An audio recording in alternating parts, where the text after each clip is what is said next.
So today I thought I'd answer a couple of questions I'd gotten lately about metal scribes. I don't really have an opinion on whose metal scribe is better, but I do have an opinion on the type of scribe that I like. The longer the scribe, the better, because you can kind of reach over if you're having to reach across the sheet or something, and you'll know when you're at that level of, I'm comfortable to pull down against this straight edge and make this mark.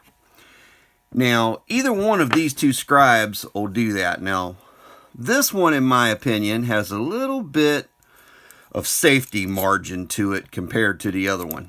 And we'll go over that in just a second here. Let me get this turned around.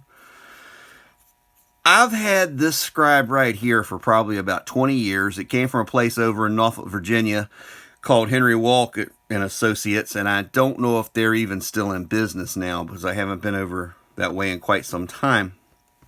This one I've had for 2 or 3 months. This one has a fixed tip on it. It has this little plastic sheath that goes over it. And that little plastic sheath doesn't quite cover that tip. Now, that's there to help it in shipping so that it doesn't dig through the box. But it's also there so if you drop this thing, that tip's really hard. On any scribe, the tip's really hard if it's a good scribe. And inevitably, you're going to drop it off the bench, the table, the desk, the back of the truck if you're out in the field. Wherever you may be working, you're probably going to drop it. And if it lands on that tip, it'll chip the tip off, and then your scribe's no good. And you can resharpen it, but it's never quite as good as that factory ground tip. Now, if you got something to hold it in, you can set it up on a grinding wheel and cut it. You can sharpen them a couple of times. I like the safety margin on this style one because I can unscrew it and turn it back around. That way, if I'm not actually using it, the tips protect it. Now, I'll probably go and mess this one up because I'm going to say something. I've never redone the tip on this one. And as I said earlier, it's 20 plus years old. This one I've had for 2 months or so. I've used it quite a bit in the last 2 or 3 weeks on some harder, heavier steels than the usual sheet metal and aluminum that I deal with. And it's done quite well so far. So maybe in a year or so, I'll do a quick little 30-second, hey, that scribe's holding up well or that scribe's not holding up well. And I can't remember where I got this one. I either bought it at Lowe's or Home Depot lately just because I wanted another extra scribe to carry out to do field work so I can leave this one at the shop.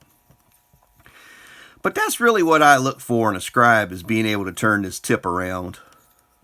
And just be careful not to drop it. Now, the other thing that's nice about this is when you take it off like that, you can use it like this if you're in a tight area or you just want to reach over real quick and scratch a line, drag a line, whatever you want to call it. You don't have to put it back into the handle. Now, the other good point to it being like this, and if you carry your tools around in your pockets, rather your shirt pocket, your leg pocket, or your cargo pants, your regular jeans pocket, whatever, being able to turn this tip around will keep it from stabbing you or digging a hole in your pocket and messing your clothes up. So that's another plus to this.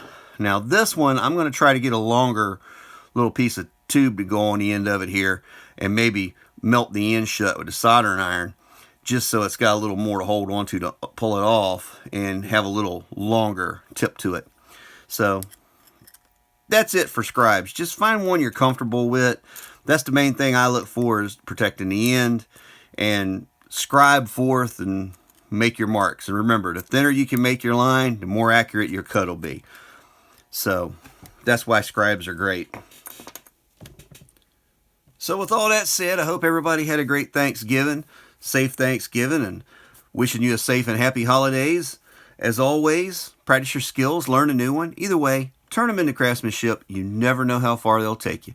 So until next time, thanks for watching. And this has been Fab Race Mod Repeat. Have a great day.